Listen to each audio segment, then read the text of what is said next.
Sejarah Filsafat Barat, buku karya Bertrand Russell, bab 22, Logika Aristoteles.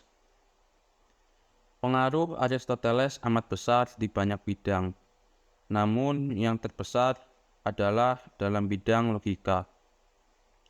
Di zaman antik akhir, ketika Plato masih berjaya dalam bidang metafisika, otoritas Aristoteles telah diakui untuk bidang logika. Dan kedudukannya ini tetap tak tergoyahkan di sepanjang abad pertengahan. Baru pada abad ke-13, para filsuf Kristen mengakui keunggulan Aristoteles dalam bidang metafisika. Ketokohannya ini sebagian besar surut sesudah zaman Renaissance, namun kebesaran namanya untuk bidang logika terus bertahan. Bahkan di zaman sekarang, semua guru Katolik yang mengajarkan filsafat serta banyak kalangan lainnya masih saja bersikeras untuk menolak berbagai penemuan logika modern. Dan dengan kesetiaan yang sulit dimengerti, tetap menganut sistem yang jelas-jelas telah ketinggalan zaman, seperti astronomi Ptolemeus. Inilah yang menyulitkan kita untuk memberikan penilaian historis yang adil terhadap Aristoteles.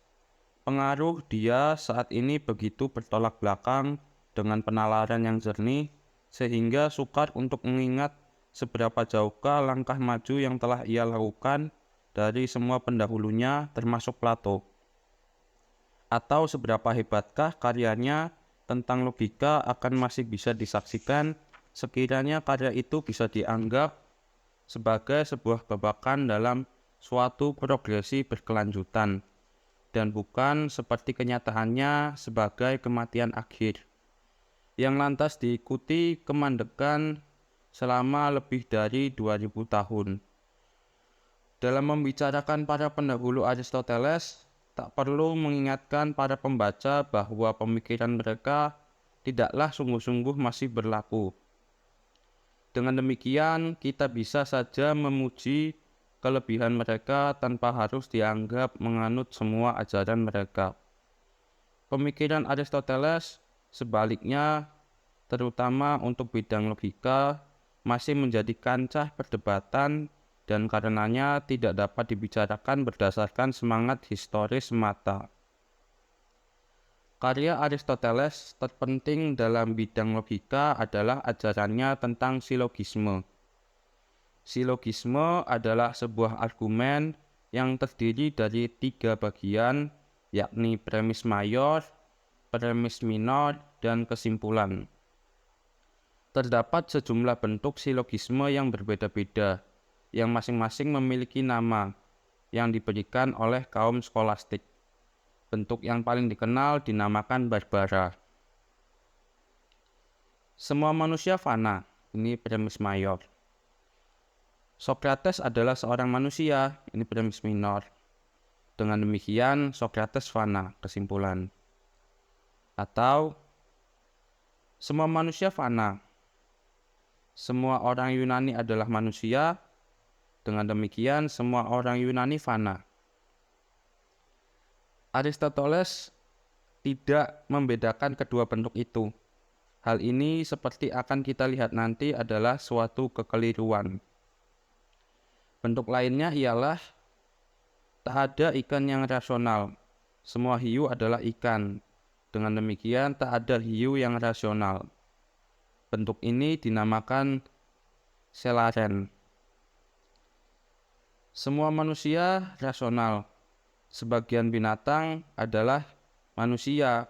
Dengan demikian, sebagian binatang adalah rasional. Ini disebut dari I. Tak ada orang Yunani berkulit hitam. Sebagian manusia adalah orang Yunani. Dengan demikian, sebagian manusia tak berkulit hitam. Ini dinamakan vario.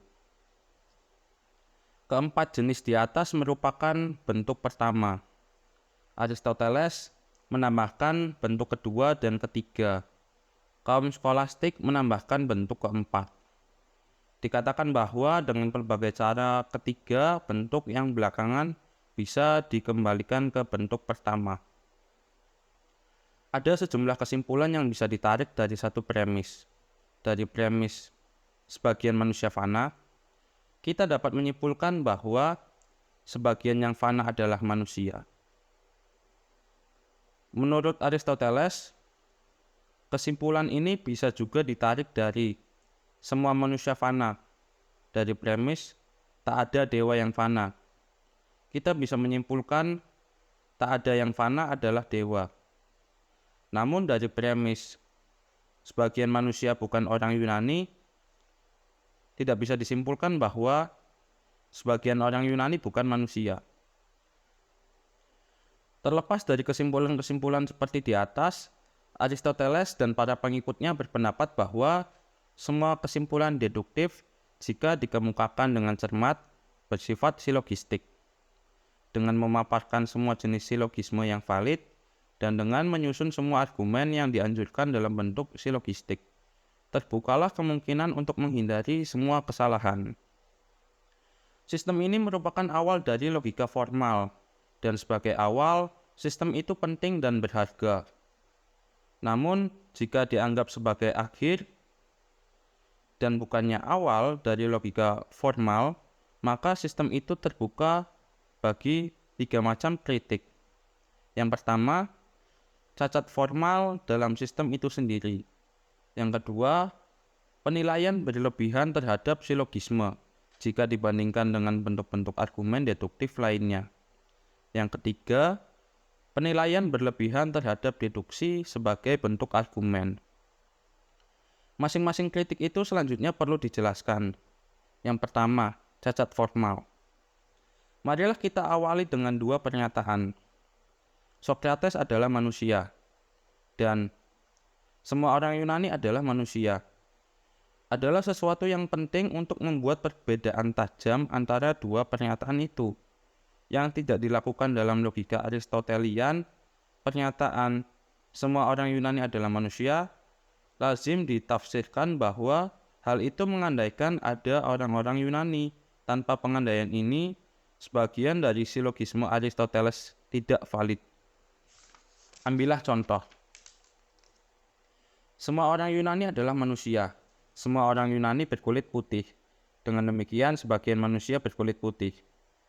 Silogisme ini valid jika ada orang-orang Yunani dan tak valid jika sebaliknya. Jika saya mengatakan, semua gunung emas adalah gunung, semua gunung emas adalah emas. Dengan demikian, sebagian gunung adalah emas. Maka kesimpulan saya akan keliru. Meski dari segi tertentu, premis saya benar. Jika kita hendak menyatakannya secara eksplisit, maka kita harus memilah pernyataan. Semua orang Yunani adalah manusia menjadi 2. Yang satu mengatakan ada orang-orang Yunani, dan yang lain mengatakan jika ada sesuatu berupa seorang Yunani, ia adalah seorang manusia. Pernyataan yang terakhir itu bersifat hipotetis murni dan tidak mengandaikan bahwa ada orang-orang Yunani. Pernyataan semua orang Yunani adalah manusia dengan demikian jauh lebih kompleks bentuknya daripada pernyataan Sokrates adalah manusia. Dalam pernyataan Sokrates adalah manusia, yang menjadi subjeknya adalah Sokrates. Namun dalam pernyataan semua orang Yunani adalah manusia, yang menjadi subjeknya bukanlah semua orang Yunani, sebab tak ada sesuatu pun tentang semua orang Yunani dalam pernyataan ada orang-orang Yunani. Maupun dalam pernyataan jika ada sesuatu berupa seorang Yunani, ia adalah seorang manusia. Kesalahan formal murni ini merupakan sumber kesalahan dalam metafisika dan teori pengetahuan. Cobalah kita pertimbangkan keadaan pengetahuan kita dalam kaitannya dengan 2 proposisi, Sokrates fana dan semua manusia fana. Untuk mengetahui kebenaran Sokrates fana, kebanyakan dari kita cukup mendasarkan diri pada kesaksian. Namun, supaya kesaksian itu bisa dipercaya, ia harus membawa kita kembali pada seseorang yang mengenal Sokrates dan melihat dia meninggal. Seseorang yang menyaksikan fakta tubuh Sokrates yang mati, disertai pengetahuan bahwa yang ia saksikan itu dinamakan Sokrates, sudah cukup meyakinkan kita bahwa Sokrates memang fana. Namun, jika dinyatakan semua manusia fana, masalahnya menjadi lain. Persoalan pengetahuan kita tentang proposisi-proposisi umum seperti itu merupakan persoalan yang amat sulit. Kadang proposisi itu hanya bersifat verbal. Semua orang Yunani adalah manusia. Diketahui karena tak ada sesuatu pun yang disebut seorang Yunani selain manusia. Pernyataan-pernyataan umum demikian itu bisa dipastikan berdasarkan kamus. Pernyataan itu tak mengungkapkan sesuatu pun tentang dunia kecuali sekedar bagaimana kata-kata dipakai. Namun pernyataan semua manusia fana bukanlah dari jenis demikian itu. Tak ada sesuatu pun yang secara logika bertentangan dengan dirinya sendiri jika dinyatakan adanya seorang manusia yang kekal.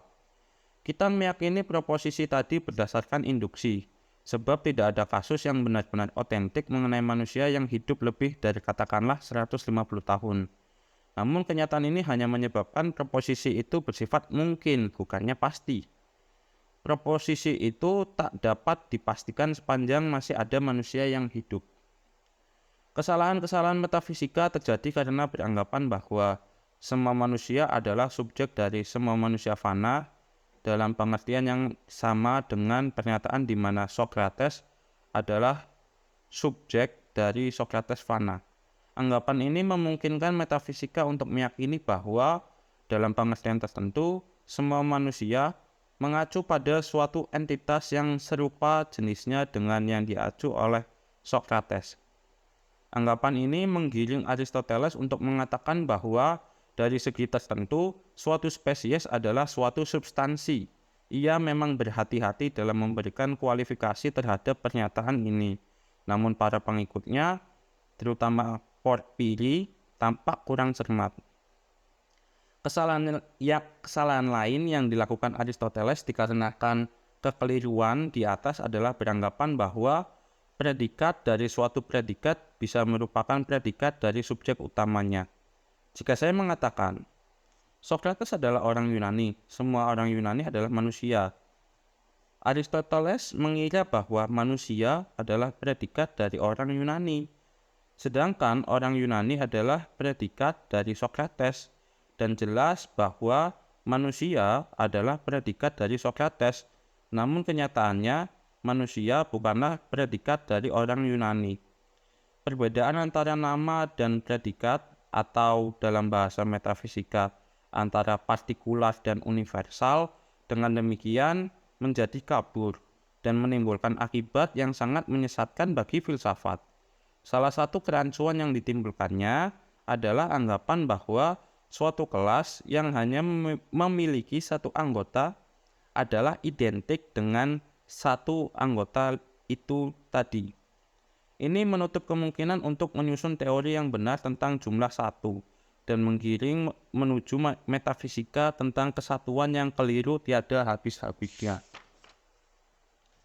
Yang kedua, penilaian berlebihan terhadap silogisme. Silogisme hanyalah salah satu jenis argumen deduktif. Dalam matematika yang seluruhnya bersifat deduktif, silogisme hampir tidak pernah dipakai. Tentu saja tidak mustahil untuk menuliskan kembali argumen-argumen matematis dalam bentuk silogistik. Namun ini akan terlalu sia-sia dan sama sekali tak membuat argumen itu lebih meyakinkan. Ambillah aritmetika, umpamanya. Jika saya membeli barang senilai $4,63 dan menyerahkan uang $5 untuk membayarnya, berapakah uang kembali yang saya terima? Sulit membayangkan bagaimana menyusun hitungan sederhana ini dalam bentuk silogisme, dan ini akan cenderung mengaburkan sifat argumen yang sebenarnya. Contoh lain lagi, di dalam logika terdapat penyimpulan-penyimpulan non-silogistik, seperti kuda adalah binatang. Dengan demikian, kepala kuda adalah kepala binatang.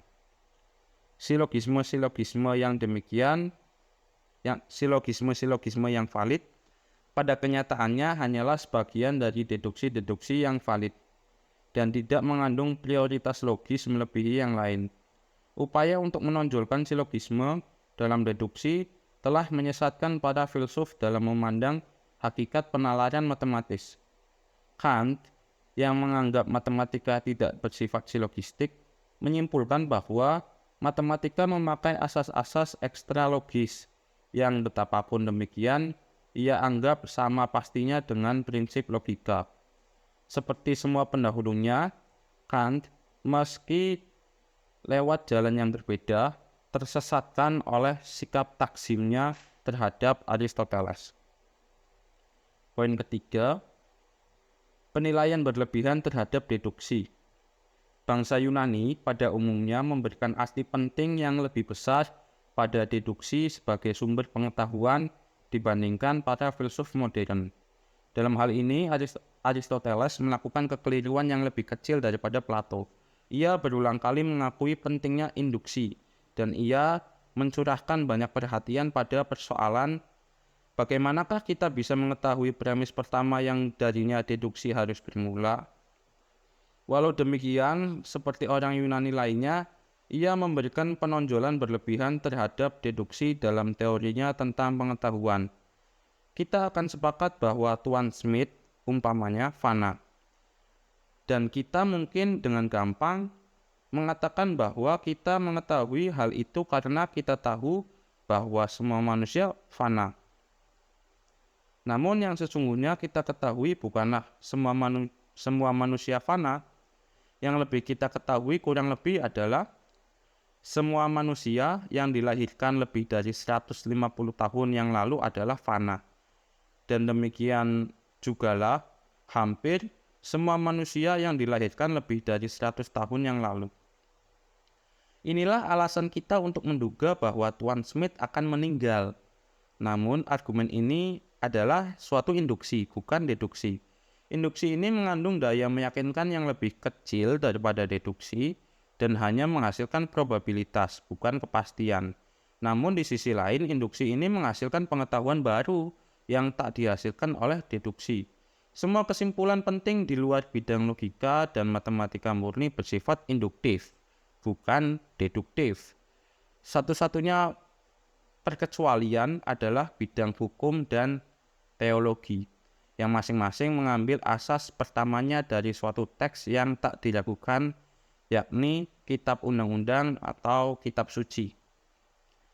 Selain buku The Prior Analytic yang membahas silogisme, terdapat tulisan-tulisan Aristoteles lainnya yang memiliki arti amat penting dalam sejarah filsafat. Salah satunya adalah karya pendek bertajuk The Categories. Porphyry, seorang filsuf Neoplatonis, menulis ulasan tentang buku ini yang menimbulkan pengaruh amat besar terhadap filsafat abad pertengahan. Namun untuk kali ini, Porphyry biarlah kita abaikan dahulu dan kita batasi pembicaraan kita pada Aristoteles. Apakah yang sesungguhnya dimaksudkan dengan istilah kategori, baik dalam karya Aristoteles maupun dalam filsafat Kant dan Hegel? Harus saya akui bahwa saya tidak pernah mampu memahaminya. Saya sendiri tidak yakin bahwa istilah kategori itu bagaimanapun juga ada faedahnya dalam filsafat. Sebagai sesuatu yang mewakili suatu ide yang jelas, dalam karya Aristoteles terdapat 10 kategori. Substansi, kuantitas, kualitas, relasi, tempat, waktu, posisi, keadaan, aksi, dan afeksi.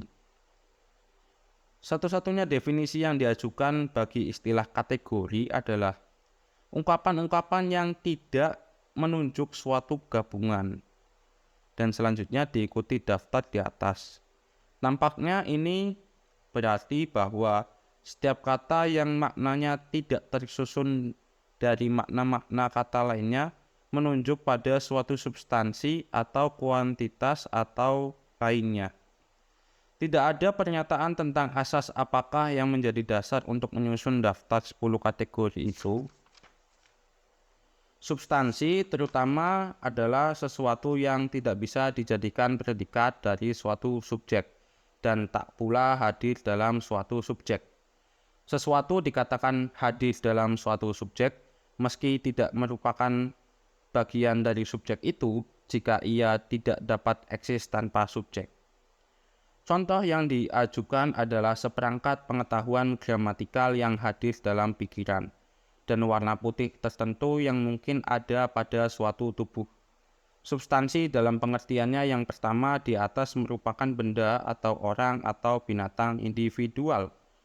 Namun dalam pengertiannya yang kedua, suatu spesies atau genus, misalnya manusia atau binatang, bisa dikatakan suatu substansi.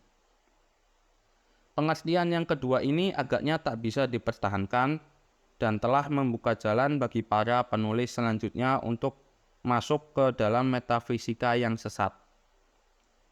The Posterior Analytic merupakan karya yang sebagian besar membahas persoalan yang tentu menimbulkan gangguan bagi teori deduktif manapun, yaitu bagaimanakah premis pertama bisa diperoleh? Karena deduksi harus berangkat dari tempat tertentu, kita harus memulainya dari sesuatu yang tak terbukti, yang pasti diketahui melalui cara yang bukan pembuktian. Saya tidak akan memaparkan teori Aristoteles secara rinci, sebab teori itu berpijak pada gagasan tentang esensi. Sebuah definisi, ujarnya, adalah pernyataan tentang hakikat esensial sesuatu. Gagasan tentang esensi itu merupakan bagian inti dari setiap filsafat sesudah Aristoteles. Sebelum kita muncul di zaman modern ini, pada hemat saya, itu merupakan suatu gagasan yang sangat kacau balau. Namun, arti pentingnya secara historis mengharuskan kita untuk membicarakannya. Esensi, sesuatu hal tampaknya berarti sesuatu yang merupakan sifat-sifat hal itu yang jika diubah maka hal itu akan kehilangan identitasnya. Kadangkala Sokrates bisa bergembira, kadangkala sedih, kadangkala sehat, kadangkala sakit. Karena ia bisa mengubah sifat-sifat itu tanpa harus berubah menjadi bukan Sokrates, maka sifat-sifat itu bukanlah bagian dari esensinya. Namun yang dianggap sebagai esensi Sokrates adalah bahwa ia manusia, meskipun seorang penganut mazhab Pitagorean yang mempercayai perpindahan jiwa tak akan menyetujui pendapat itu.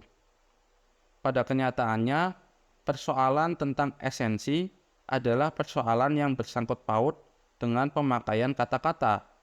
Kita memberikan nama yang sama pada kesempatan yang berbeda-beda terhadap pelbagai kejadian yang agak berlainan, yang kita anggap sebagai perwujudan dari satu hal atau orang. Bagaimanapun sebenarnya ini hanyalah suatu kemudahan verbal. Esensi Sokrates dengan demikian adalah sifat-sifat yang, jika sifat-sifat itu tak ada, kita tidak semestinya menyebutnya dengan nama Sokrates. Persoalan itu sepenuhnya bersifat linguistik. Suatu kata bisa jadi memiliki esensi, namun suatu benda tidak. Konsepsi tentang substansi, seperti halnya esensi, adalah pengalihan sesuatu yang sebetulnya hanyalah kemudahan linguistik menjadi metafisika. Dalam menggambarkan dunia, lebih mudah bagi kita untuk menggambarkan sejumlah kejadian tertentu sebagai peristiwa-peristiwa dalam kehidupan Sokrates, dan sejumlah kejadian tertentu lainnya sebagai peristiwa-peristiwa dalam kehidupan Tuan Smith. Ini mengarahkan kita untuk mengira bahwa Sokrates atau Tuan Smith mengacu pada sesuatu yang tak berubah dalam jangka sekian tahun dan dalam sejumlah segi lebih solid dan real daripada peristiwa-peristiwa yang terjadi padanya. Jika Sokrates sedang sakit, kita beranggapan bahwa Sokrates di saat-saat lain sehat. Dan dengan begitu keberadaan Sokrates tidak tergantung pada keadaannya yang sakit itu. Keadaan sakit, di lain pihak, memerlukan adanya seseorang yang sakit. Tetapi meskipun Sokrates tidak harus sakit, sesuatu harus terjadi padanya supaya ia bisa dianggap eksis. Dengan demikian, ia tidak lagi sepenuhnya lebih solid dibandingkan berbagai hal yang terjadi padanya. Jika ditelaah secara serius, substansi adalah konsep yang mustahil bebas dari kesulitan-kesulitan. Suatu substansi dianggap sebagai subjek dari sifat-sifat dan sebagai sesuatu yang berbeda dengan seluruh sifat-sifatnya. Namun, jika kita menyisihkan sifat-sifat itu dan mencoba membayangkan substansi pada dirinya sendiri, kita tak menemukan sesuatu pun yang tersisa. Untuk mengatakan masalah itu dengan cara lain, apa yang membedakan suatu substansi dengan substansi lainnya? Bukan perbedaan sifat-sifatnya, sebab menurut logika substansi, perbedaan sifat-sifat mengandaikan keanekaragaman jumlah di antara substansi-substansi yang dimaksud. Dua substansi dengan demikian haruslah hanya dua, tanpa ada sesuatu pada diri mereka sendiri yang bisa dibeda-bedakan. Lantas, bagaimana kita bisa mengetahui bahwa mereka adalah dua? Substansi pada kenyataannya hanyalah cara mudah untuk mengumpulkan peristiwa-peristiwa ke dalam satuan-satuan.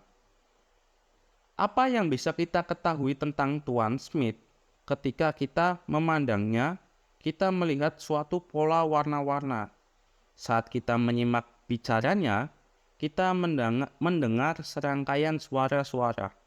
Kita percaya bahwa sebagaimana diri kita, ia memiliki pikiran dan perasaan.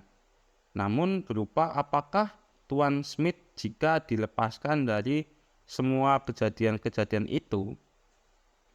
Sekedar mengait hayali yang padanya kejadian-kejadian tadi dianggap bergantung, pada kenyataannya kejadian-kejadian itu tak membuahkan pengait, tak membutuhkan pengait.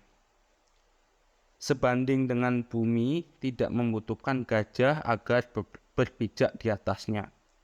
Siapapun bisa melihat dalam kasus serupa mengenai wilayah geografis bahwa istilah seperti Prancis umpamanya hanyalah suatu kemudahan linguistik dan tak ada sesuatu yang dinamakan Prancis dimanapun di seluruh bagian-bagiannya.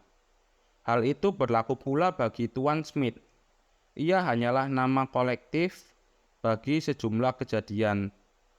Jika kita menganggapnya sebagai sesuatu yang lebih dari sekedar itu, nama itu mengacu pada sesuatu yang sepenuhnya tak bisa diketahui dan karenanya tidak diperlukan untuk mengungkapkan sesuatu yang kita ketahui. Ringkasnya, substansi adalah suatu kekeliruan metafisika karena mengalihkan struktur kalimat yang terdiri dari subjek dan predikat ke dalam struktur dunia. Saya menyimpulkan bahwa doktrin-doktrin Aristotelian yang telah kita bicarakan dalam bab ini sepenuhnya keliru. Dengan mengecualikan teori formal tentang silogisme yang sebetulnya tidak penting, di zaman sekarang siapapun yang ingin mempelajari logika hanya akan membuang-buang waktu jika ia membaca karya Aristoteles atau siapapun di antara murid-muridnya. Walau demikian, tulisan-tulisan Aristoteles tentang logika memperlihatkan kemampuan besar dan tentunya akan berguna bagi umat manusia seandainya karya-karya itu muncul pada saat orisinalitas intelektual masih aktif. Patut disayangkan, karya itu hadir pada penghujung periode kreatif pemikiran Yunani, dan oleh sebab itu lantas diterima sebagai pemikiran yang otoritatif. Pada saat orisinalitas logika bangkit kembali, pandangan Aristoteles yang telah bertahta selama 2000 tahun menjadi amat sulit ditumbangkan. Di sepanjang zaman modern, setiap kemajuan dalam ilmu pengetahuan, logika, atau filsafat boleh dibilang harus dilahirkan di tengah berbagai tentangan para pengikut Aristoteles.